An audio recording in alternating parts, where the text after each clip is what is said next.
Hey, what's up, everybody? BDO 44 coming at you with another video. All right. Oh, man. Los Angeles Lakers, he really did it now, man. Rui Hachimura signs a 2-year deal with the LA Clippers, $28 million, $14 a year. From what it was said, the Clippers offered the Lakers a sign and trade opportunity. The Lakers declined to do that deal. That's the part that I wonder if we're going to regret. Now, Rui can stay in Los Angeles if he wants to, play with the people down the hall if he wants to. I wish him the best, but I won't be rooting for him at all. We hate the Clippers around here, and that's just what it's going to be. But as far as the Lakers, a sign and trade opportunity, I don't know what was offered or what was not available. The Clippers may not have had anything the Lakers thought they wanted, but you got to get creative, man. When it comes to situations like this, if what was reported is true, and I'm not certain it was, but the Clippers waited around, Rui waited around until the Lakers gave them the nod that he wasn't going to re-sign with them, but he had already agreed to a Clipper deal early in free agency and was waiting for the Lakers to see if the Lakers would give him his spot, because he wanted to stay in LA one way or another. He definitely wanted to be a Laker. All this talk about Minnesota and all these other different teams, that was never really a thing. He was either going to go to the Clippers or go with the Lakers, and he wanted to be a Laker. The Lakers made the decision yesterday to inform him that they would not be pursuing him at all, and he took the deal with the Clippers because he wants to stay in Los Angeles. Seems reasonable. Problem is, you didn't get nothing for him, and we're a team that could use some extra value. Now, maybe you say, okay, well, I don't want what they have. That's not how you handle that. What you do is you call other teams and find out if they want what the Clippers are giving you, and you get something from them. $14 million of cap space can be utilized creatively if you look into doing so. Now, I know we're trying to create cap space for Jonathan Kuminga, and this could have been arranged. We could have maybe done some things that would have maneuvered this to that, to that, to this, to this, to that, with 3 and 4 or 5 different teams. Creatively come up with something that would allow for us to have more cap space with the $14 million plunder that we would be getting back from the Clippers in the sign and trade. You just gotta get extremely creative. Now, I'm not saying that I'm certain that the Lakers didn't do this. I'm just saying that whatever it is, we didn't do this. We didn't land on that being how we executed this process, and we allowed one of our more important players to walk away in free agency when we could have got something in his stead. When I look at $14 million of the Clippers, I could imagine the Clippers not wanting to give me what $14 million would represent. So I question if the Clippers actually were ever open to a sign and trade. That's what I question, because when I look at what they have to offer at $14 million, I see stuff that they likely don't want to give up. Derrick Jones Jr. on a 1-year, $10 million expiring. And if I want to put together 2 contracts, I'm looking at Jordan Miller and Kobe Sanders. That's a wonderful plunder for the Lakers. I want all 3 of those players for my situation. If I'm the Clippers, I'm absolutely not giving those guys up unless I'm forced to. And in a sign and trade scenario, I'm not forced to. Everything else is like unreasonable to ask of the Clippers. They're not going to give you players they just signed. You know what I'm saying? Brook Lopez on the $7 million. He just signed that right now. They're not going to give you that. So my question is, should I even believe that the Clippers were open to a sign and trade? Because when I start looking at the salary matches, the only thing I imagine they'd be willing to give me is stuff that my team should most definitely want. Derrick Jones Jr. is one of the players that's going to complete the Dallas Maverick, scenario that they're talking about. That's one of the most coveted players that we have. So logic tells me that the Lakers would have been more than happy to sign a trade for Derrick Jones Jr. I've been more than happy. I'm not even questioning if they said no to that. That was never on the table. This franchise would have jumped at that. So I just feel like that report that the Clippers were open to a sign and trade probably wasn't even true. Probably wasn't even true. Because when you look at what the Clippers have to give you in a sign and trade, it's stuff they already just resigned, stuff they just got, or something that costs more than what they were going to pay Rui. You know what I'm saying? As to which it would have gotten very tricky for us to try to do a sign and trade with them, which is one other thing that could have shut down the sign and trade. Obviously, if they're sitting there saying, well, all we have is to give you a sign and trade is Darius Garland, so what we need you to do is give us your 3 picks, give us Adu Thero, give us Rui Hachimura, and it was like, out of here. And so I think that might have been something that probably the Lakers were looking at as well. But if that's not the case, and the Clippers were open to give us, say, some other way of putting $14 million of salary on our book, you just take that plunder, man, and you send it to Atlanta, and you ask them if they want to do a sign and trade for Kuminga. And if Atlanta says no, you say stay on the phone, because what we would give you, we would give to somebody else as well. Call up Memphis, see if they want to do something. Call up Brooklyn, see if they want to do something. And you get other teams involved, you get creative, and you work it out to where $14 million is going to one of those spaces. You get back something you actually do want, or send that stuff to Atlanta. Atlanta sends you Jonathan Kuminga and a sign a trade. You send Rui Clippers and sign a trade, and everybody gets what they need. It's too many creative ways. There's too many teams with needs, especially a team like Denver, for example, who needs to create cap space. There are too many teams with needs and trade exceptions and all these different interests that could have made it so that we could have gotten Rui over to the Clippers, gotten Kuminga over to us, and gotten everybody something in a sign and trade that they wanted. There are teams with There's a Celtics team with a $27 million trade exception. Okay? We can creatively get them involved. We can creatively get a lot of people. You just got to be super, super patient and super creative. My frustration is the notion that the Lakers were so vehement about not handing Rui over to the ops in a sign and trade that they would allow him to walk over there without us getting anything. That doesn't keep him from going to the Clippers. I'm not looking at it as you guys did the right thing because you didn't trade him to the Clippers. He walked over there for nothing. Never look at things that way. Like, I'm not trading him to my ops. If he's going over there any damn way, you might as well get something for it. This is the worst scenario. Us getting nothing for Rui and watching him go down the hall to play for Steve Ballmer. That's the worst way. That's the worst way. So, yeah, man, that's what's going on, man. Also, Quentin Post signed a offer sheet with the Memphis Grizzlies, 3-year, $30 million. The Golden State Warriors have a couple days. I think I don't remember exactly what it said, but they got to match that soon. If they don't, he'll be a Memphis Grizzly. The last thing the Warriors need is for centers to be leaving their organization, so I expect for them to match. Is Quentin Post worth 10 a year? At this point, nah, that's a little bit of an overpay. It's a little bit of an overpay. Do I mind that for Memphis? Nah, they could definitely use the stretch 5. They need the backup 5. I said that. I would have used a pick in the second round to assure that the Memphis Grizzlies had a 5. I would have done that. So I definitely don't blame them doing this. I think this gives them a upside 5 that shoots the 3 very well, that they can play next to Boozer when Edey goes down, and Edey will go down. I just have no faith in Edey's staying healthy at all. So I think the backup center position is extremely important for them. Isaiah Stewart, I don't believe is a 5. He gets away with it, of course, but like he's not somebody I would want to play the 5 full time in every situation. Quentin Post is an actual 5, and I think he gives him some good shooting. So I hope he does land in Memphis. Hopefully he's freed from that awful Golden State situation where Steve Kerr doesn't like playing anybody over 6'5". So, yeah, hopefully Quentin Post does not get matched by the Golden State Warriors and is able to get to that situation in Memphis where they are rebuilding. He'll have a much bigger role as their main backup center. So that's the latest with Shams. But yeah, Rui 14 a year. I think that's pretty solid. Oh, and I gotta say, Quentin Post, because the center position is as it is, overpaying for a center right now is normal. Everybody's overpaying for centers right now. So is he worth 10 a year? No. In this market, is he worth 10 a year? Yeah, based on how other centers are being paid, yes, he is. So I want to say that.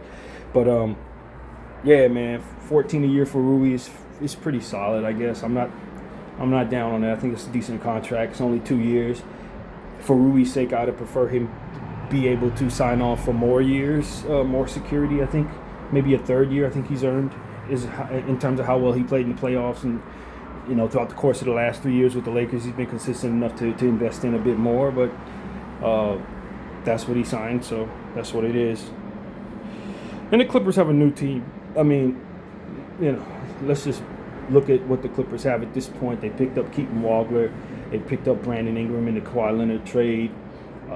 They also have Darius Garland now. Rui Hachimura is just going to be that fourth player in that rotation. Derrick Jones is already mentioned. They need to do something with the center position. They re-signed Brook Lopez. Brook Lopez is 106 years old. That's ridiculous. He shouldn't even be signed right now. But as bad as people need centers, Clippers made sure they had theirs. In doing that, they got Isaiah Jackson as well in the Garland trade. I'm not so sure about Isaiah Jackson. I just don't know. He's been in Indiana his whole career and was hurt a good portion of the time. So for me, I'm still waiting to see what Isaiah Jackson can do because, to be honest with you, I just ain't been tapped in. But he's down there with them. They got to figure out what they're going to do with Mathurin. He's also a restricted free agent. Nothing has been offered as of yet. But, of course, there are teams with trade exceptions and things like that can create a roster spot for him. Think about the Celtics again. I just know they have that $27 million trade exception. And I know they got Paul George. But my understanding with the Celtics is, based on what I read last night, they have $5 million worth of reserved, what do they call that? Cap space. What do they call that crap? In other words, they got $5 million worth of what they can carry over for free agency. If they go over that $5 million amount, they're officially above the second apron, I believe that is, and they start going into uncomfortable luxury tax. So what they need to do is create space. Even though they have the $27 million cap trade exception, it doesn't absolve them from that threshold. So they still have to create. They have to move on from what is it, $18 million worth of salary or something like that. I'm not really sure. In order for them to effectively be able to use that trade exception and absorb some contracts of players they actually want. This is one of many whys you don't trade Jaylen Brown for Paul George. Because what it creates is a talent need and no path to filling the talent need. At least when you have Jaylen Brown, even though the contract is massive, he also brings the talent to match the contract. So you're not sitting there saying, damn, I need to get better, and having no path to it because of a bad contract. That Jaylen Brown thing that's gonna burn them for years, man. They're gonna be burnt for years for that. Because now at this point, from what I understand, they need to try to find a team that's gonna take Jaylen Brown. Newsflash, that's been the problem for the Sixers. There is no one that is willing to take that contract. That contract suddenly didn't grow wings because it's now a Celtic. It's the same ugly contract. You just are a new owner of that ugly contract. So you're not going to be able to move it no differently than the other team was not. So there, Celtics, you're screwed. But if they can find a team that will take Paul George, or if they can find a way to relinquish some franchise, some type of a cap space, they can use that $27 million exception to get them something really nice. But if they don't do that, they're going to be in the luxury tax, and we know their franchise owner is not going to want to do that. So, yeah, the Celtics are just stuck, and they did it to themselves, and I'm happy to see them do it, to be honest. As a Laker fan, I'm happy to see it. But it is what it is, man. If they can find somebody that would take Paul George, maybe they could be more successful in Philly in doing so. Maybe they could attach some stuff to do so. I don't, first rounders or something. That's what it's going to take. Then they can get involved in a lot of good stuff. So it's a useless $27 million trade exception. That's what it ultimately is. If ever there was a huge trade exception that can't do anything for the team that has it, if I'm them, I'm probably trading the trade exception for picks at this point, if there's a way to do that. Yeah, find somebody who has picks to throw at you, who could use some cap space. Denver should get involved. I would throw a unprotected first in 4 seconds if I have them. I don't know if Denver even has any of that, but I would throw that stuff at the Boston Celtics to ask for that $27 million cap trade exception. I had to absorb that if I can.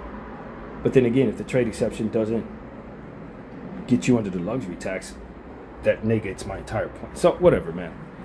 It would be nice if the NBA would work with teams in this regard, but so goes the frustration of this collective bargaining agreement. Whatever the case may be, that trade exception is doing nothing for the Celtics, and it probably wouldn't do nothing for the Nuggets either. So as we move on, man, that's just really where we're at. I'm just trying to go through all of the stuff that's happened this morning, all of my ideas, but you know, the Memphis Grizzlies had some cap space. The Nets still have some cap space. The Clippers had cap space just now. I think they still have the ability to keep doing stuff.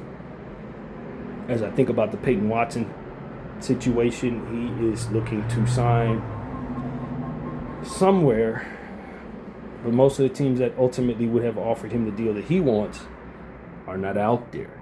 Memphis and the Clippers may be off the board at this point, given the Quentin Post signing in Memphis, and of course Rui Hachimura signing with the Clippers, and Mathurin still needing to re-sign basically with the Clippers. You would expect it would come to some kind of agreement with Mathurin, which would take them out of the Watson sweepstakes. That's something to pay attention to. And then there's the Nets. Is Mathurin going to end up with the Nets? Is it going to be another team that creates an opportunity by making some trades that they can fit Mathurin in? He's a little too good to just be straggling out there, you know what I mean? So is Watson, obviously. So, yeah, I could see some teams looking at what they got going on and making some changes. And then, of course, there's LeBron James, who at this point we expect to go to the Cleveland Cavaliers, but there may be a monkey wrench thrown in there.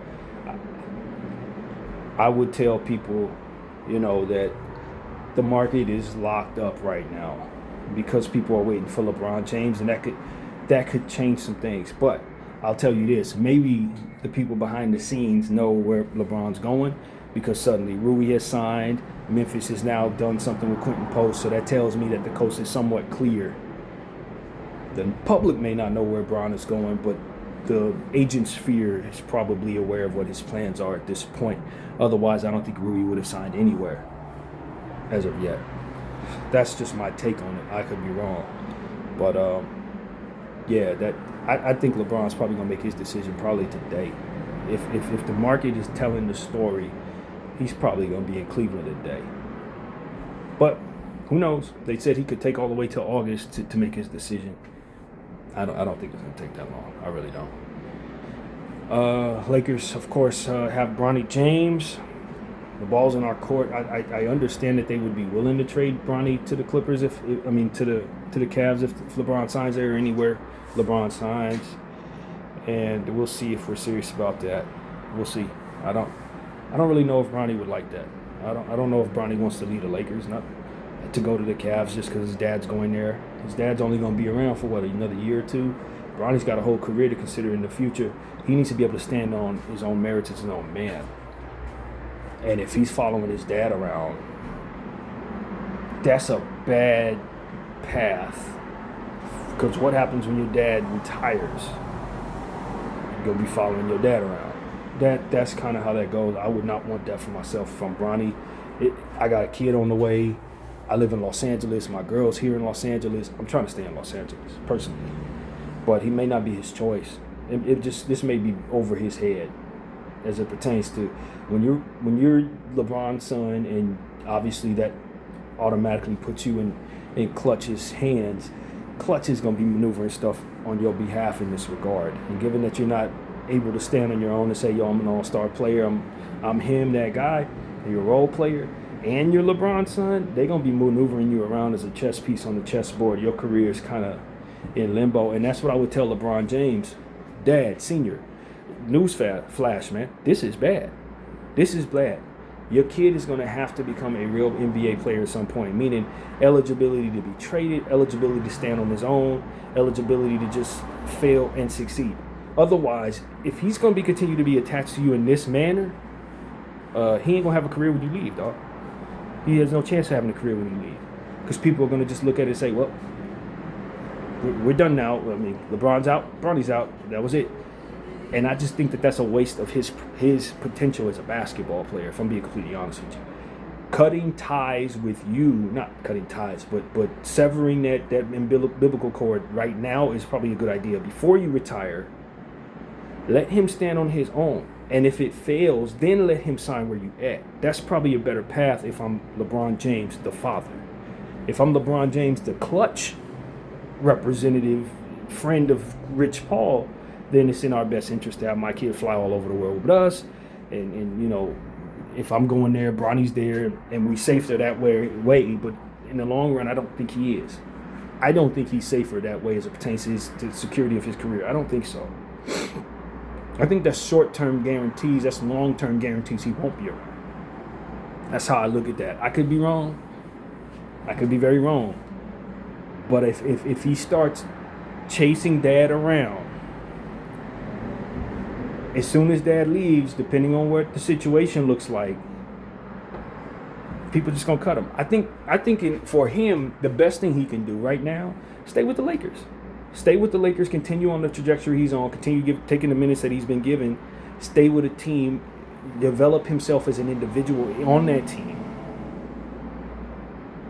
and see where his career goes. And then he always can fall back on, if the Lakers cut me, then I can go with Cleveland and play with Dad. You see what I'm saying?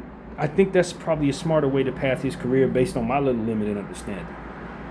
I just don't like how this looks if he's following Dad to Cleveland. Do I trust Cleveland ownership? Maybe I don't trust Laker ownership either, but do I trust Cleveland ownership like that? Well, we done already left there with Sauer once. Dan Gilbert and that, you know what I'm saying? I have questions about if that's the right spot for Bronny. I have questions. At least here we know him. Coach JJ, you know, got his back because he got your back, that kind of thing. Bronny's going to have an opportunity. He's earned his position as a player on this roster. He's always going to have that cloud over his head with the dummy fans and the dummy idiots that's just going to hate him because he's LeBron's son. Those stupid people they're told what to think. They're not overly relevant, but they are present. So he's going to have to deal with them. But at the end of the day, when it really comes down to it, he's established himself as a Los Angeles Laker. He's established himself as a role player on our team. We could use his athleticism and his speed and his point of attack, defensive upside, and the potential shot making that I see could come around. I just think that if he continues on the path of following Dad around, he's never going to be able to stand on his own. He's never going to be seen as somebody who is even willing to stand on his own. And I just don't think that's a good way to go. Where we're at right now with his development, he should be where he was drafted because they want him independent of his father, I think. So that's what I would say to Clutch. When LeBron retires, I wouldn't be surprised if we don't see Bronny anymore, if he goes on this path following his dad around. Wouldn't be surprised. But if he severs that tie right now, salute the Kobe minute, I think he has a greater chance of being able to stand on his own, develop on his own. I think probably better that way. I don't doubt that there's a sentimental issue here where you don't want to have to ever see LeBron go up against Bronny. Maybe that means more to the family than Bronny's, whatever it is I'm talking about. But I still think at the end of the day, for Bronny, I think he needs to be able to stand on his own, and he needs to be able to do so while his dad is in the league, man. While his dad is in the league, so he can establish himself as a basketball player independent of his father. And that way, when his dad does leave, he's not sitting there in a room looking around like, okay, well, now I got to do it. Too late now because we didn't see you chasing your daddy around all this time. Too late now. And I just don't know what type of role he'll have in Cleveland. Probably the same role he has with the Lakers, but I don't know, man. I don't know. That coach there, who knows? You know what I'm saying? They have different thoughts over there, different ways of doing things over there. I would not want that for myself if I'm Bronny. I wouldn't. So that's just what I got to say. I don't know if anybody cares what I have to say about that, but I think him being on his own right now is probably, in the long run, a better path to him having a longer career. A grown man got to stand on his own at the end of the day, man. I can't keep being Bron's son chasing him around him at over 21 years of old. You know what I'm saying? Chasing daddy around. It's just, it may be very comfortable to do, but in the long run, it's a weird optic that I just